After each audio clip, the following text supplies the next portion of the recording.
Hi friends, welcome back to our channel. ಎಲ್ಲರೂ ಹೇಗಿದ್ದೀರಾ? ಎಲ್ಲರೂ ತುಂಬ ಚೆನ್ನಾಗಿದ್ದೇನೆ ಅಂತ ಭಾವಿಸ್ತೀನಿ.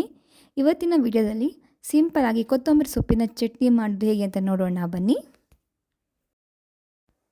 ಮೊದಲಿಗೆ ನಾನಿಲ್ಲೊಂದು ಮಿಕ್ಸಿ ಜಾರ್ ತಗೊಂಡಿದ್ದೆ. ಮಿಕ್ಸಿ ಜಾರಿಗೆ 1 ಕಪ್ ಅಷ್ಟು ತೆಂಗಿನಕಾಯಿ ತುರಿ ಹಾಗೂ ಇಲ್ಲಿ 2 ಹಸಿಮೆಣಸಿನಕಾಯಿ. ನಿಮಗೆ ಖಾರ ಜಾಸ್ತಿ ಬೇಕಂದರೆ ನೀವು ಜಾಸ್ತಿ ಹಸಿಮೆಣಸಿನಕಾಯಿ ಹಾಕ್ಬೋದು.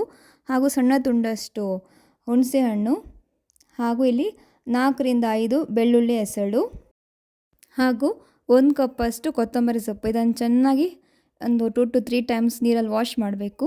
ಹಾಗೂ ರುಚಿಗೆ ತಕ್ಕಷ್ಟು ಉಪ್ಪು, ಹಾಗೂ ಸ್ವಲ್ಪ ನೀರನ್ನು ಹಾಕಬೇಕು. ಜಾಸ್ತಿ ನೀರು ಹಾಕ್ಲಿಕ್ಕೆ ಹೋಗಬೇಡಿ, ಕೊತ್ತಂಬರಿ ಸೊಪ್ಪು ಹಾಕ್ತಿದೆ ಅಲ್ವಾ, ಅದನ್ನು ನೀರು ಬಿಡುತ್ತೆ. ಸ್ವಲ್ಪನೇ ನೀರು ಹಾಕಿ ಗ್ರೈಂಡ್ ಮಾಡಿ. ಇದಕ್ಕೆ ಪುಟಾಣಿ ಕಡಲೆಪಪ್ಪು ಇದ್ರೂ ಸೇರಿಸ್ಕೋಬೋದು. ನನ್ನ ಹತ್ರ ಇದ್ದಿಲ್ಲ, ಸೊ ಹಾಕಿಲ್ಲ. ಅದನ್ನು ಹಾಕಿದರೆ ಚೆನ್ನಾಗಿ ಬರುತ್ತೆ ಟೇಸ್ಟ್, ಇಲ್ಲ ಅಂದ್ರೂ ಪರವಾಗಿಲ್ಲ. ನೋಡಿ, ಇದು ಆಗಿದೆ ಇವಾಗ ಕೊತ್ತಂಬರಿ ಸೊಪ್ಪಿನ ಚಟ್ನಿ. ನಿಮಗೂ ತೋರಿಸ್ತೇನೆ ಹೇಗೆ ಬಂದಿದೆ ಅಂತ.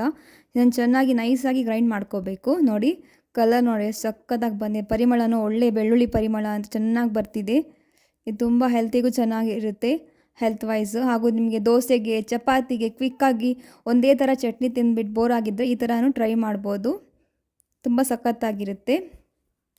ಸೊ ಇವತ್ತಿನ ನಾನು ಈ ರೆಸಿಪಿ ನಿಮಗೆ ಇಷ್ಟ ಆದರೆ ಪಟ್ಟಂತ ಹೋಗಿ ಒಂದು ಲೈಕ್ ಮಾಡಿ, ಕಮೆಂಟ್ ಮಾಡಿ, ಶೇರ್ ಮಾಡಿ. ಹಾಗೂ ಇನ್ನೂ ನಮ್ಮ ಚಾನಲ್ ಸಬ್ಸ್ಕ್ರೈಬ್ ಮಾಡಿಲ್ಲ, ಪ್ಲೀಸ್ ಹೋಗಿ ಸಬ್ಸ್ಕ್ರೈಬ್ ಮಾಡಿ. Thank you.